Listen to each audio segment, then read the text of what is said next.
I don't even know where to start. Uh, so welcome guys to a different video slash stream where today I'm gonna be going on a little bit of a rant over Call of Duty in the past few weeks. Um, I have actually been playing less of Call of Duty. You guys have been saying I've been playing a lot of Uncharted, a lot of Far Cry. Just not a whole lot of Call of Duty videos. I have actually not been playing Call of Duty at all. Uh, so there's no issue there. I'm actually, and I came back on like early this morning, like, okay, I might just look back onto it, and I realized there's two new weapons. I'm like, cool. But Activision being the way they are, let's go into our black market. We got the Empire camo. For a limited time, Empire anime camos available for rare supply drops. This limited edition item can be acquired by equipped it on all weapons. Like, cool, whatever, a new camo, more aesthetic things, right? But as we all know, Treyarch has a tendency to put out DLC weapons. Now, it's been a long time since I brought the supply drops. Most of the time, it's just been me, and I know I've spent some money on supply drops every now and then, but who doesn't, right? But most of the time I tend not to, and some of my drops I've just been getting lucky with just my openings, just random openings. So like, okay, cool. So we got the AK and this thing and the what? Is that the MSMC submachine gun from Black Ops 2? Well, Treyarch, what else have you had in store for us? So I go ahead and I go to look at everything else. And there's nothing else other than the AN-94 from Black Ops 2. And I go to shotguns. The Olympia. Alright. Then I go over to my secondaries. And I'm like, okay, did I have anything else new? Well, they did add a pit pistol, the M1911. Treyarch. Or more like Activision. What the fuck are you doing? What are you doing? Okay, so I've been playing Call of Duty for the past 10 years, ever since Call of Duty World at War and Black Ops 1. Actually, Black Ops 1 is the first game I ever owned for Call of Duty by myself. Fell in love with it. Black Ops 2 came out, I loved it. Call of Duty Ghost came out, that wasn't too much of a feel right. Call of Duty Infinite Warfare, And we got Call of Duty Black Ops 3, and so I'm like, cool. And then now we have World War II coming out within less than 2 months now. And we're like, alright, so what's the deal here? Well, if we go all the way back to Black Ops 1, it was a great game. There was no DLC weapons, there was nothing, if there was, like, there's nothing, it was just like a basic game. You unlocked everything as you leveled up, and they had money in it, so you can buy, the friggin' emblems to make your emblems. You could buy, like, shaders, like if I were to come here, you have to buy, like, all these different types of things, right? All the shaders and all the tools and whatnot. Which I didn't mind. I'm like, okay, 25 credits for a bunch of stuff to make your thing with. Alright. So Black Ops 2 came out. And then we had the first DLC weapon, which was the Peacekeeper. Alright, sure, you've got a $15 pack and you got a free weapon. Okay. But then things started going downhill. Let's introduce Call of Duty Infinite Warfare, or Call of Duty Advanced Warfare. Advanced Warfare tried to make something new. Make exo jumps with exosuits. I'm like, okay, it looks kind of cool, whatever, something new. I didn't realize this till about a year or two into the game where I realized this is shit. And they had brought in a supply drop system.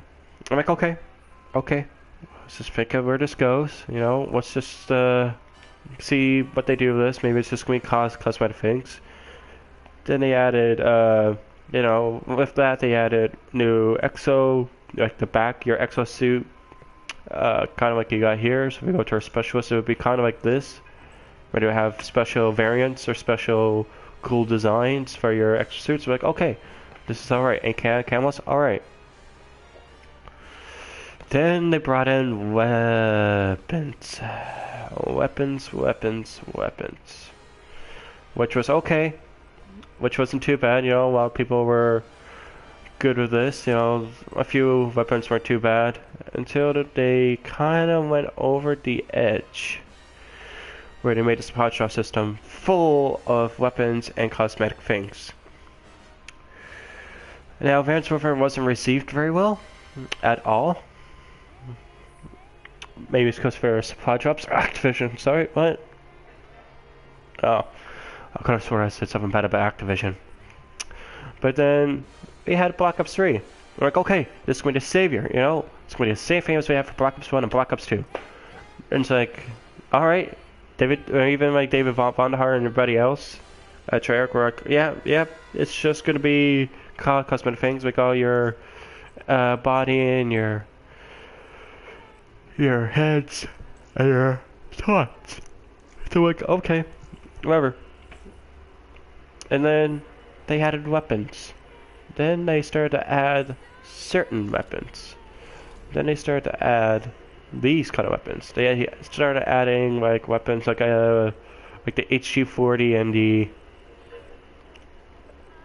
R70 HX, which wasn't a classic weapon, which is a random new weapon which had an infinite ammo. And then they added the RSC interdiction. And now they have the DPSR 50, which is the DSR 50 from Black Ops 2. Now they got the Olympia. They have the MX Grand, the FFAR, which is the FAMAS, the Peacekeeper, which was already a DLC weapon for Black Ops 2, relaunched in Black Ops 3 as another DLC weapon. Treyarch, what the fuck? And then they got the LVA Ballistic, which is not a classic weapon. Then we have the MX Grand, and as we see here, we got the Galil and the AN94, and we had the HG40, the PPSH, the AK-74U, and now the MSMC. Treyarch. These are all classic weapons that we've all played with during World of War and Black Ops 1 and 2. And what the hell? Why do you not care about the community, the fans? I don't know what's wrong with you. I like you. Treyarch, Activision, Treyarch. I genuinely like you, you know? You're like my top favorite Call of Duty developers. Sorry, Switchhammer. But yeah, like, what the hell? Like, you got all these weapons for people that are like, yeah, I played this during Black Ops 1, Black Ops 2, and World of War. You know, I got days and days in the Call of Duty.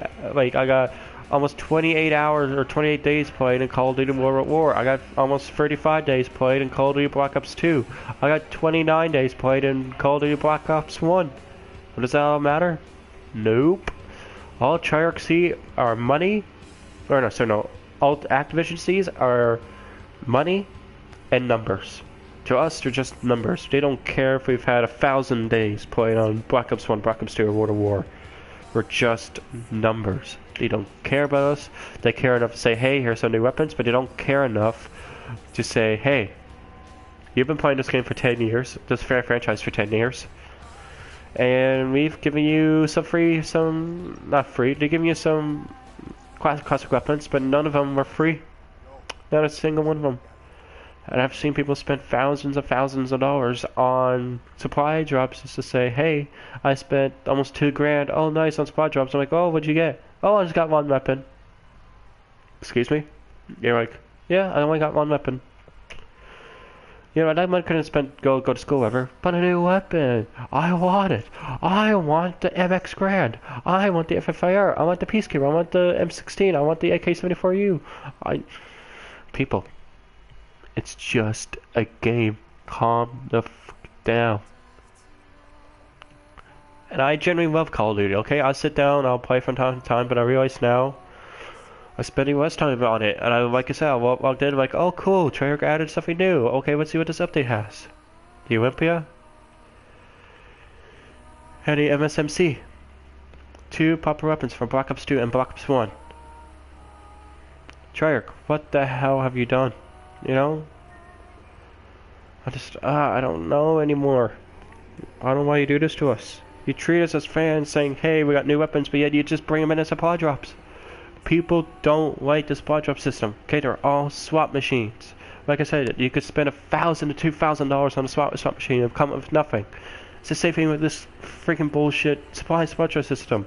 I could spend, you know, like if I go over to purchase COD points, the most amount of COD points you can buy is 13,000. It's $132. Well, what happens if I spend not 6,000, but what happens if I spend a couple like $2,000 on a supply drop opening and you only get 2 guns? That is rigged, Treyarch or Activision. That is. I don't know why you do this. And you hear people say, "Oh, I don't like this. You're losing fan base over your games, Activision." Well, what can you do? I don't know. Maybe stop putting in supply drops for people. But come on now. Oh God, just don't know what else to say. I'm sick. I got a headache. I'm just gonna go back and lay down, you guys. This is my little rant on Call of Duty so far. I just hope Call of Duty World War II is a lot better. Don't add supply drop weapons at all. If so, just cosmetic, please, for the love of God. If you guys do agree with me, leave a like, subscribe, new subscribers are always welcome, and I'll see you guys in the next episode.